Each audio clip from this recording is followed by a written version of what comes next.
All right, Deborah and Andie in the hot seats, and what a great show lined up. Now, here's a story we don't hear so often. An application for a West Coast mine has been rejected for fast-track approval. According to RNZ reporter Kate Green, Te Kuha mine fell short of 7 fast-track criteria, including, crucially, explaining how it would speed up and save money on the project. Now, the mine had already been rejected by the Supreme Court in 2020 and the Environment Court a couple of years ago. 350 Aotearoa campaigner Adam Curry says that this application filed under Stevenson's Mining isn't the only one like this. We know that everything, declining it for now is a win for the environment, and it is the process in this instance working as it's supposed to. But obviously, at the same time, there's many projects that are proceeding that definitely shouldn't be. And I think, you could just see from the decision that the many, many failings clearly that was in Stevenson's Mining's application shows just how many errors they're making. It shows just how little regard they have for the process, for officials' time. It's pretty incredible, the fast track, that companies are making this massive applications that have, ginormous impacts on all these things, and they're just not thinking through basic things.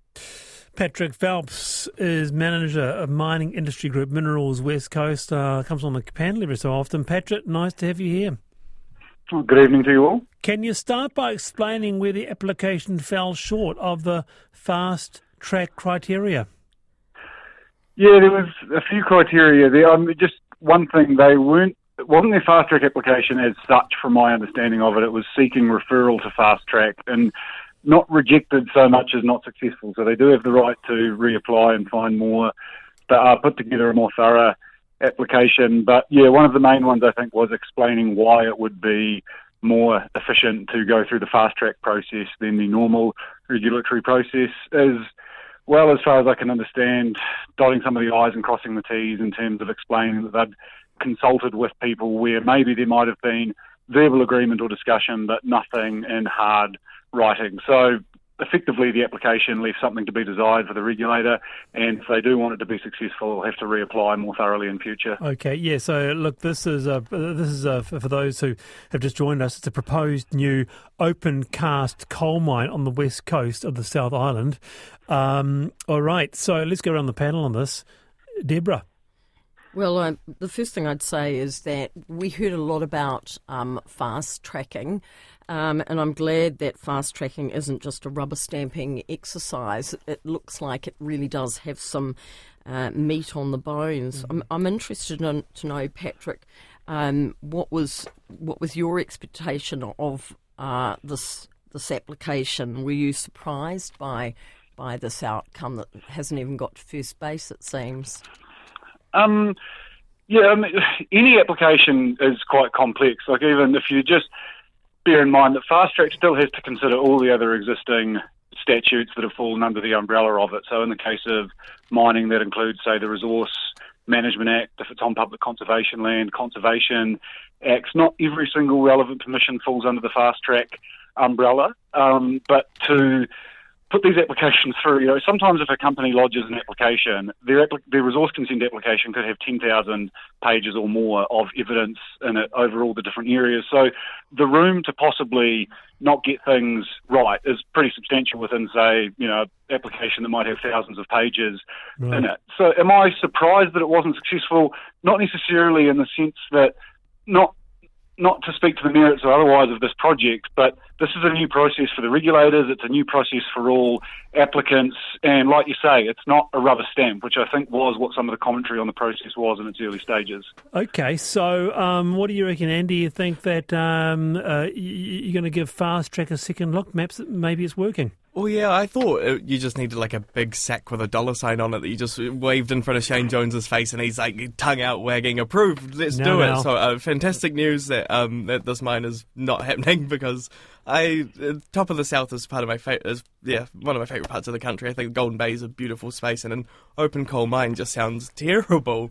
We've got these incredible resources with lakes and hydropower, and yeah, coal just seems so backwards right now in 2025 when the planet's on fire. But looking at your website, Philip, around digging for natural resources, I understand the need that we use natural minerals for really important things. But we've got a really bad track record on recycling in this country, so I'm just kind of wondering what considerations you've given to the need to recycle gold and things from tech rather than digging up new mines and destroying our natural environments.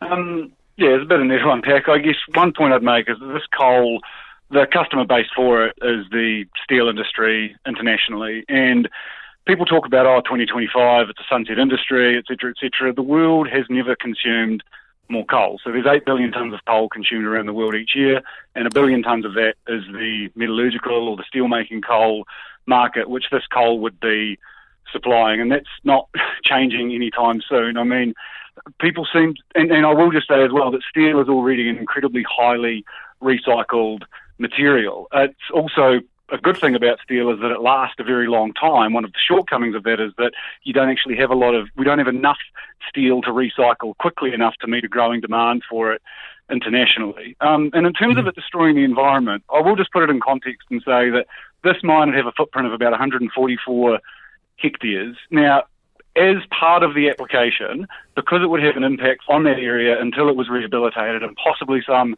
residual impact afterwards, part of the proposal put forward is 7,000 hectares of pest control for 35 years, because the biggest threat to a lot of our beautiful natural places on the west coast and elsewhere in New Zealand is introduced pests and predators. And whenever any one of these projects comes along, I think that we need to consider it on its case-by-case merits as to whether or not an environmental trade-off is one worth making. Deborah, the environmental trade-off worth making? I'm not sure if the environmental trade-off is worth making. Certainly, I take Patrick's point that there is a need for coal at the moment, and I'd like to see, I'd like to understand that it is mined as environmentally responsibly as is possible. So doing some of the things that can make that happen is obviously a good thing. I'm interested in this application in particular, though, because there have been so many goes with this. It's been all the way through our court system right to the Supreme Court, and now there's been this application, and it's been knocked back and knocked back. I mean, how many goes should a business have? I mean, do you just keep at it? I mean, again, it's one of those things where the people have a right of appeal, or don't they? And if you say that, well, if I like something, people should have a right of appeal, but if I don't, they shouldn't, because you'll equally find proponents of projects or people living in parts of the West Coast or elsewhere in New Zealand that want a project to go ahead that feel like, it might be Forest and Bird or some other group keeps dragging a project back to court. Like, it sort of goes both ways. If people have a right of appeal, They have a right of appeal. Yeah. Very good. But how many goes should you have on this? I don't know. I mean, I'm not writing the laws of New Zealand, but if people have got the right to appeal it to a higher authority, or there's other points of law that they want to seek clarification on or have another crack, I think they're within their rights to do that. Good on you, Patrick. Hey, thanks for being on the panel. Thanks very much. Patrick Phelps there, Manager, Mining Industry Group, Minerals West Coast. You'll have your views on that. Send them through.